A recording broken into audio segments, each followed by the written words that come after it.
Gue dikritik di depan teman-teman sekelas gue. Ya, kurang-kurangin lah. Karena gue ngerasa di Indonesia doang, tau gak sih orang yang sibuk ngurusin bahasa Inggris orang. What's the point of this? Yang nyinyir belum tentu bisa. Sesuai apa yang udah kita janjiin dari kemarin, kita udah ngumpulin beberapa orang dari background yang berbeda-beda buat minta pendapat mereka soal fenomena di Indonesia, yang mana orang Indonesia itu suka kayaknya tuh nggak seneng kalau lihat ada orang berbahasa Inggris, tapi Inggrisnya tuh belum bagus-bagus banget gitu. So, I don't know why Indonesian is very judgmental to each other. Well, nggak usah lama-lama lagi, langsung aja kita lihat pendapat mereka kayak apa. Semoga video ini bisa ngubah pandangan lo tentang berbahasa Inggris. Check this out. Oh. Hai. Halo. Hai.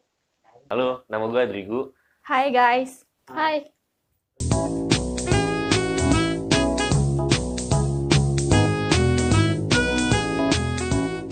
Jujur ya, kalau buat gue, belajar bahasa Inggris tuh buat pekerjaan gitu kan. Gue tertarik aja sama bahasa Inggris. Awalnya gue tertarik. Gue pengen liburan ke luar negeri. Tujuan utama gue kenapa belajar bahasa Inggris sebenarnya hampir nggak ada. Selain buat kerja, juga buat ngebuktiin sih ke guru gue. Awalnya sih sebenarnya gue nggak terlalu tertarik ya sama bahasa Inggris ya, tapi karena dulu gue di sekolah yang mengharuskan gue buat belajar bahasa Inggris, jadi mau nggak mau gue harus belajar juga kan. Gue sebenarnya nggak punya tujuan benar-benar khusus untuk emang gue mau belajar bahasa Inggris terutama kan. Karena emang sekarang karyawan sekarang tuh yang dibutuhin bahasa Inggrisnya buat gue. Masa sekarang ini belajar bahasa Inggris itu udah hampir kayak lu mempelajari bahasa utama lu. Mungkin di setiap negara pun punya pikiran seperti itu sih. Kalau yang ada di pikiran gue ya.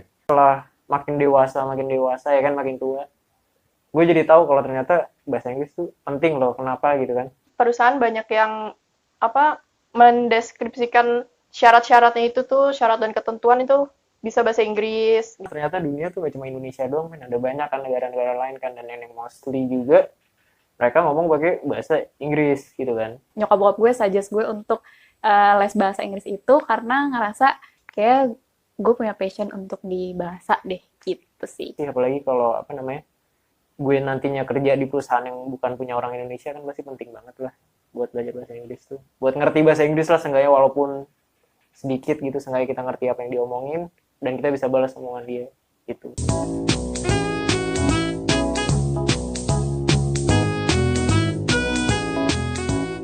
Dari lagu. Biasanya sih dari lagu. Gue banyak ya dapet dari sekolah, dari film, lagu-lagu barat, sama game biasanya. Walaupun belajar dari game itu cuman sebatas conversation kecil. Kalau lo suka denger lagu barat, lo bisa mulai dari ya udah lo dengerin lagu lo.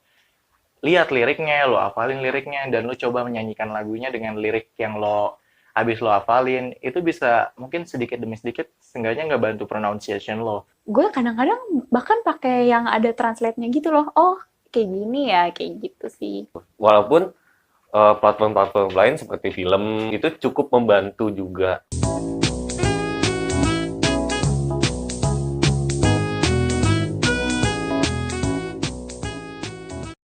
Pernah. Gue praktekin kayak bikin caption Instagram, kalau enggak di WhatsApp gitu kan. Ngomong apaan sih? Ini di Indonesia, bukan di Inggris. So bahasa Inggris lo gitu kan. Terus apa sih gini artinya salah. Gue dikritik di depan teman-teman sekelas gue. Jadi waktu itu keadaannya kayak presentasi gitu kan. Terus gue kayak salah gitu, cara bacanya itu gue salah. Dan terus dosen gue, dia sampai bilang gini ke gue, nilai ijazah bahasa Inggris kamu berapa sih? Mungkin kalau di game sendiri pernah sih sekali dua kali, tapi itu anehnya dialami oleh sesama orang Indonesia juga. Sesimpel misalnya kita buat tweet atau enggak caption Instagram yang ternyata salah, entah sesimpel misalnya pakai S atau enggak ternyata verbnya salah, harusnya pakai verb 1 lah, verb ing and so on, kayak gitu. Yang berusaha berkomentar dalam bahasa Inggris gitu, tapi ujung-ujungnya dibilang, lu so Inggris banget sih gitu kan, lu ngapain sih grammar masih berantakan gitu-gitu, banyak.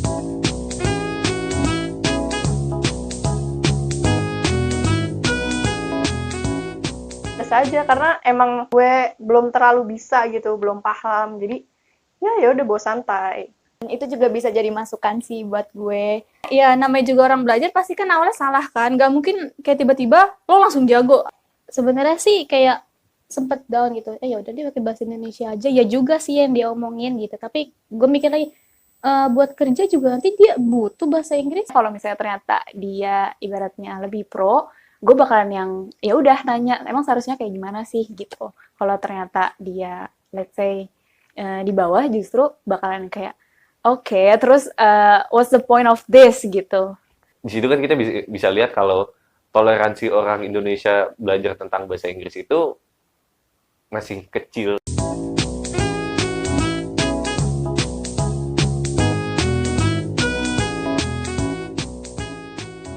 Kalau menurut gue pribadi ya, grammar tuh penting gak penting ya.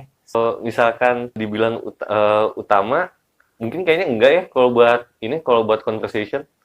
In fact, waktu gue les, bahkan itu waktu SD, gue belajar sama native, dan dia ya maksudnya sebagai bule, dia juga belajar bahasa Indonesia, dan dia mengakui kalau misalnya grammar sebenarnya nggak sepenting itu gitu, walaupun ya kalau misalnya kita kayak buat essay kayak gitu-gitu, pasti butuh banget untuk grammar. Gue kan kuliah sastra Inggris dan gue udah semester 5.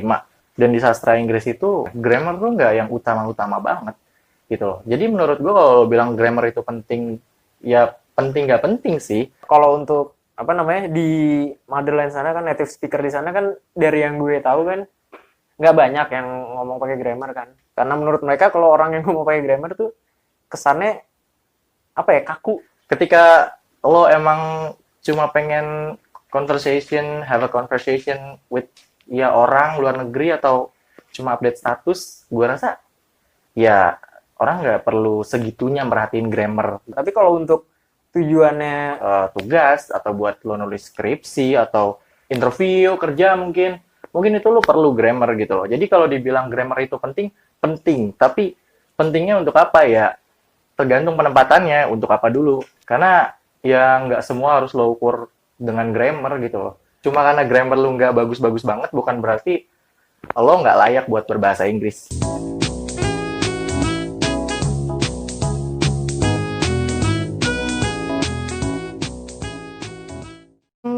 Kalau menurut gue, it's not your business actually. Cari kerjaan cari duit, apa. Mending lu coba cari kegiatan yang lebih bermanfaat deh. Entah buat nambah knowledge lu, ya seenggaknya biar lo ngerti aja kalau nyinyirin orang tuh cuma buang-buang waktu, tau nggak? daripada lu sibuk nyinyirin orang ya, mending ikutan belajar juga sih kalau gue bilang, daripada buang-buang waktu. Sebagai grammar Nazi, biasanya disebutnya gitu.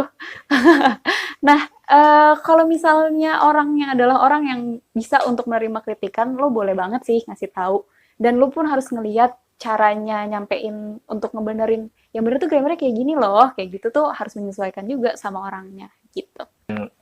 Lo tau nggak sih, dengan lo nyinyir tuh kadang impact-nya bisa ke mental orang yang lo nyinyirin gitu loh. Kadang lo nggak tahu apa di pandangan mereka tuh kayak gimana. Mungkin menurut lo kata-kata lo sepele, tapi buat mereka kita nggak tahu coy. Nih les di tempat temen gua itu buang duitnya ke situ, jangan buang energinya cengin orang, kasihan orang pengen belajar.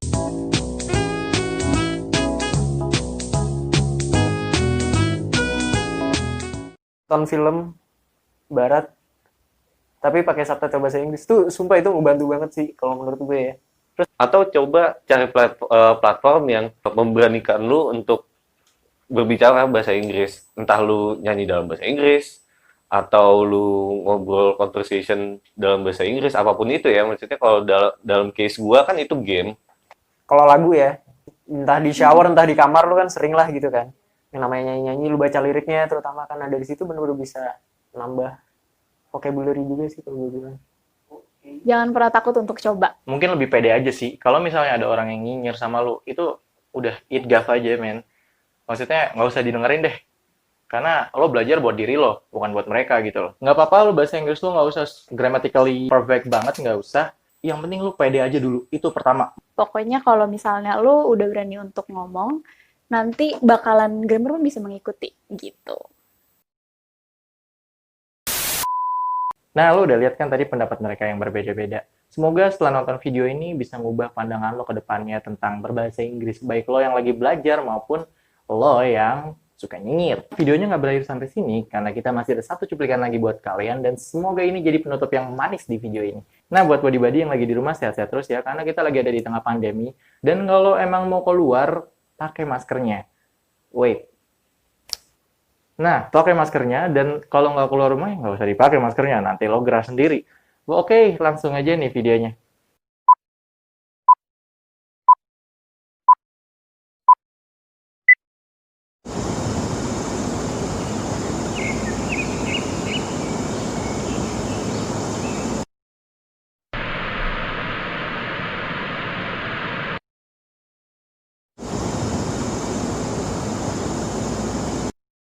Great heavens, that was an earthquake last month! All transit between Los Santos and Red County is still restricted, and the sheriff don't know when it'll reopen.